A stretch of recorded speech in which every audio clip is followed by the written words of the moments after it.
চালের উপরে সকাল সকাল একটা লম্বা সাপ দেখা গেছে।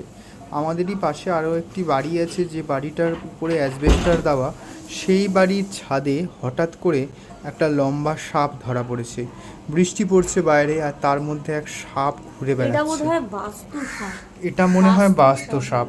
এই বাস্তু সাপ এখানে ঘুরে বেড়াচ্ছে, কিন্তু এইভাবে বাড়ির চালে কেন ঘুরে বেড়াচ্ছে বুঝতে পারছি না। এদিকে আসছে, ওই যে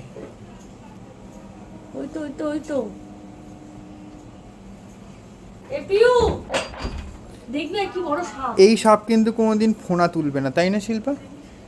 নির্বিষ সাপ। এই ঢুকে যাচ্ছে, ঘরে ঢুকছে। ঢুকবে না। এই কি বড় সাপ দেখ, বিশাল বড় চাল। এদিকে আসছে। এই বাবা কত বড়। ওই ঢুকে যাচ্ছে, ঘরে ঢোকার চেষ্টা, ঘরে ঢোকার চেষ্টা করছে। চালের উপরে সাপ চেষ্টা করছে। হ্যাঁ, এবার ঢুকে গেল। না চেষ্টা করছে ঢুকতে পারছে না। পাশের বাড়ির অ্যাসবেস্টারের চালে দেখো জিপ বের করছে আবার। দেখো আমাদের দিকে দাও।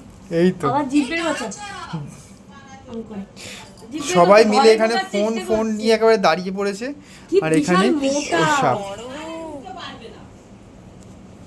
চাল থেকে ঘরের মধ্যে ঢুকে যাবে। চালে তো মাথায় ঝাঁপ কেটে থবল দিয়ে দেবে। থবল দেয় না তো ভালো সাপ। তুলছে দেখ, দেখে তো কিরকম উঠে গেল, মুখটা এরকম তুলছে রে।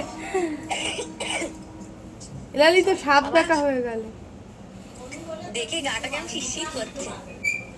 ওই চেষ্টা করছে, ওই ঢোকার চেষ্টা করছে, কিন্তু বেচারা কোথাও পাচ্ছে না, জায়গা পাচ্ছে না।